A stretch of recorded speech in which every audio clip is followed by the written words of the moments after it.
Fourth episode opens with a flashback featuring Rowan and Lark renovating Rowan's houseboat. There's still a couple here.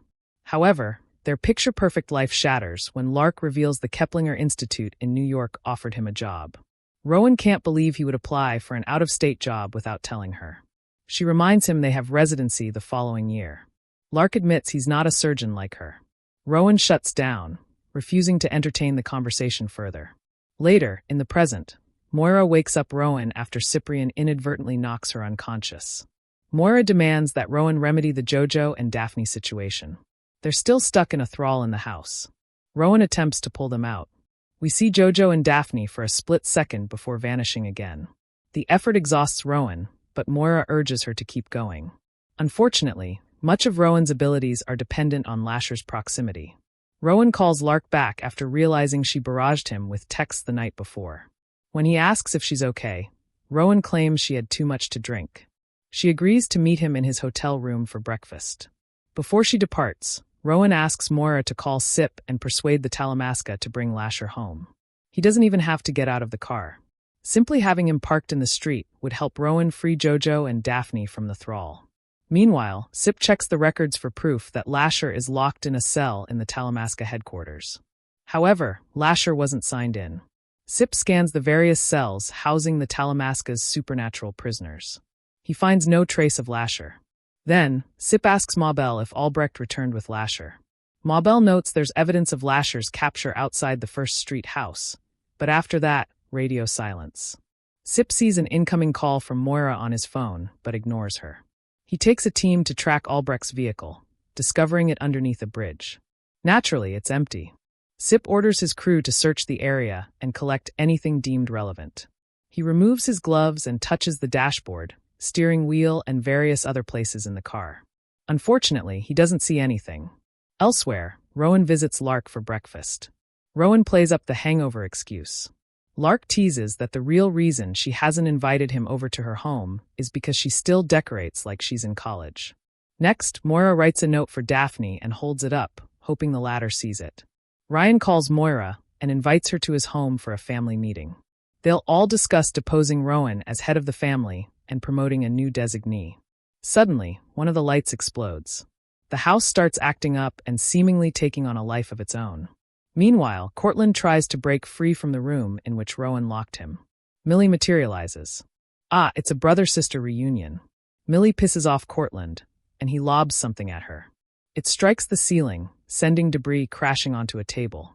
That can't be good. Rowan and Lark reminisce about Rowan's boat. The conversation pivots to Rowan's peculiar behavior. Lark knows something's up. Rowan reveals there have been a few deaths in her family. She admits she sent Lark the blood sample to learn more about this inexplicable disease.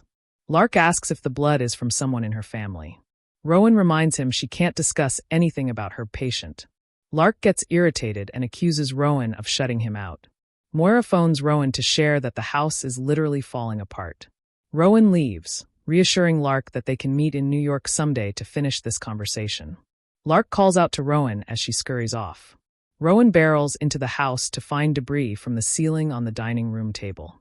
She touches the wall and accidentally punches a hole through it. Meanwhile, Sip finally gets a vision. He sees Albrecht reassuring Lasher that they're going home. Not to Rowan, but some other undisclosed place. He knows what Lasher is and where he belongs. Sip is furious. Rowan reluctantly calls Sip to ask the latter for a favor. She wants him to bring Lasher around for a spell so Rowan can extract Jojo and Daphne. Sip admits that neither he nor the Talamasca has Lasher. He asks to chat with Moira. Sip informs Moira that Albrecht took Lasher, but he doesn't know where. If Sip can track down Lasher, he'll do what Rowan wants. After this, Rowan and Moira head upstairs to free Cortland. They stand outside Cortland's door and ask him about Albrecht. Where would he take Lasher? Cortland reveals he'll comply if they unlock the door first. Reading Cortland's mind, Moira realizes that Julian and Albrecht made plans for Lasher. Cortland doesn't know anything. Cortland sings to himself, hoping to keep Moira out of his head. Rowan asks if she could talk to Julian. After all, anything is possible in this family. Death is irrelevant. Cortland pivots, admitting there is a way to communicate with his late father. Of course, he'll only disclose the solution if Rowan frees him. After this, Moira reads Cortland's mind while he eats in the kitchen. Moira tells Rowan that Cortland is willing to be turned back into stone. He spent time with Julian there. While there, Julian went on about the great work, which will be carried out by others. Cortland spots Jojo and Daphne in the thrall as they breeze by. Rowan explains what happened to them. When Moira pries too much into his mind, Cortland barrels into the other room, claiming he needs music. He asks about the Victrola, which Dolly Jean took the night before. Side note, I got a chuckle out of Rowan telling Cortland that he's lucky they have milk in this scene. We learn that the Victrola belonged to Julian. Rowan remarks that the Victrola would suddenly play whenever she read about Julian in the family diaries. Rowan and Moira depart for Dolly Jean's to discover why she took the Victrola. They order Cortland to stay put. Meanwhile, Lark grabs the cup Rowan was drinking out of and bags it for testing. He calls a co-worker and asks if the lab has contacts with Lavelle University.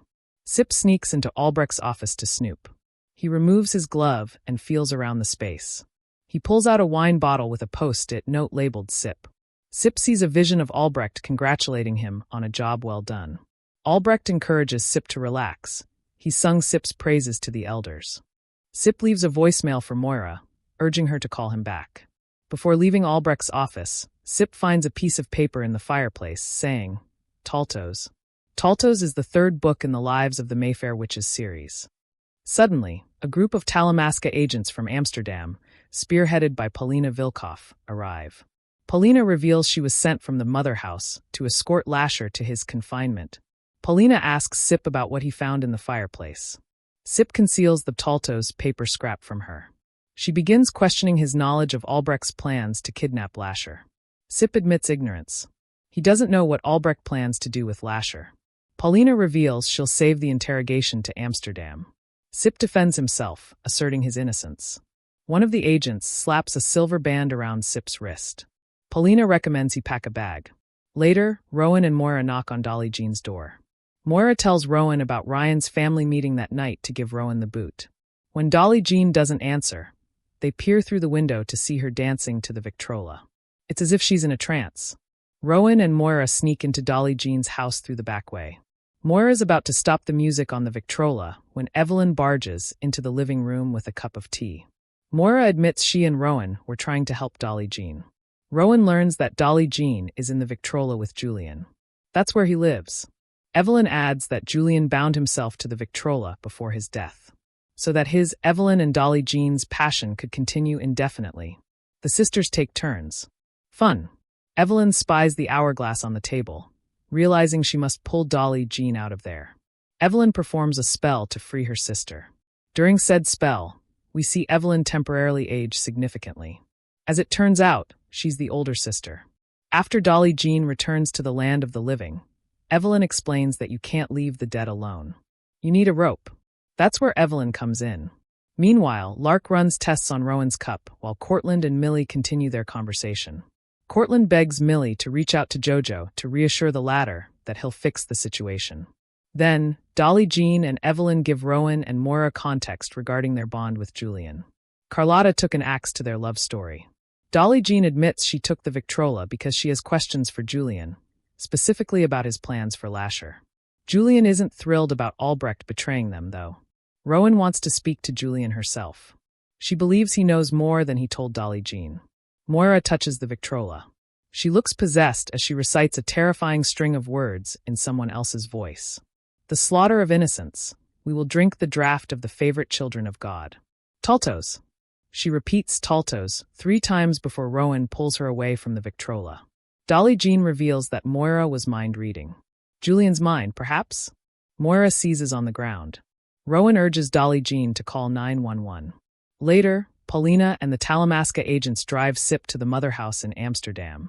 Paulina admits that the mother house has security concerns about the future of the organization. She believes Sip knows where Albrecht went, and he'll share that with the elders. We see that Sip saved the Taltos scrap. He surreptitiously pulls it out to examine it. Next, Millie informs Cortland that Jojo doesn't want his help. The chat pivots to what Julian did to Millie's love of her life, Philip. Cortland apologizes for that. Elsewhere, Rowan sits with Moira in the hospital. Moira discourages Rowan from venturing inside the Victrola. Rowan admits it felt like Moira was channeling Julian. She asks Moira about Taltos, but the latter doesn't know what it means. Rowan is resolute in her desire to meet Julian. He'll undoubtedly give them answers. Moira volunteers to be her rope, but Rowan doesn't feel Moira's up for it. Eventually, though, Rowan reluctantly accepts that Moira won't stay bedbound for long. Then, Lark compares the results from testing Rowan's cup to Lasher's blood sample. He spies for extra chromosomes, 2 double helixes. At home, Dolly Jean pricks Rowan's finger and smears her blood on the record in the Victrola. This time, Cortland is there too. He asks Rowan to let him go in her stead. Dolly Jean explains that Julian has constructed many rooms in his Victrola home. They all have their own magic. Dolly Jean flips the hourglass to mark the time as Rowan downs a vial of liquid.